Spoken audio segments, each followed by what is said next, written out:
ইসলামী bank news top 10। ভোটের কালি মোছার আগে নির্বাচনী ওয়াদা পূরণ করে চলছে সরকার, বলেছেন প্রধানমন্ত্রী তারেক রহমান। ইমাম মুয়াজ্জিনদের সম্মানী কার্যক্রম উদ্বোধন। 30 এপ্রিল পর্যন্ত চলবে সংসদের প্রথম অধিবেশন। ঈদের আগে শেষ কর্মদিবস 15 মার্চ, আবারও বসবে 29 মার্চ। আজকের মধ্যে সংসদে সংস্কার পরিষদের অধিবেশন না ডাকলে কঠোর আন্দোলন, হুঁশিয়ারি জামায়াতের নেতৃত্বাধীন 11 দলের।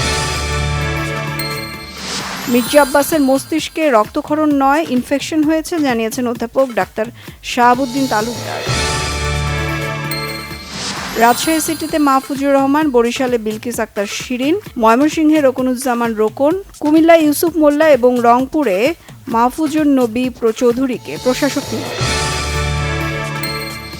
পেট্রোল, অকটেন, ডিজেল বিক্রিতে রেশনিং তুলে দিয়েছে সরকার। আজ দুপুর থেকে চাহিদা মতো জ্বালানি তেল কিনতে পারবে গ্রাহকরা। কুমিল্লার মুরাদনগরে শ্রীকাইল গ্যাস ফিল্ডের 5 নং কূপের আবিষ্কৃত গ্যাস জাতীয় গ্রিডের সরবরাহ উদ্বোধন। বিশ্ববাজারে তেলের ব্যারেল উঠেছে $103। মধ্যপ্রাচ্যে যুক্তরাষ্ট্র সম্পৃক্ত সব জ্বালানি স্থাপনা ধ্বংসের হুমকি তেহরানের। জাপান সাগরের দিকে উত্তর কোরিয়ার 10টির বেশি ব্যালিস্টিক মিসাইল। পাকিস্তানের বিপক্ষে বাংলাদেশের ডু অর ডাই তৃতীয় ওয়ানডে আজ। বিশ্বকাপে র্যাঙ্কিং ধরে রাখতে সিরিজ জয় গুরুত্বপূর্ণ টাইগারদের।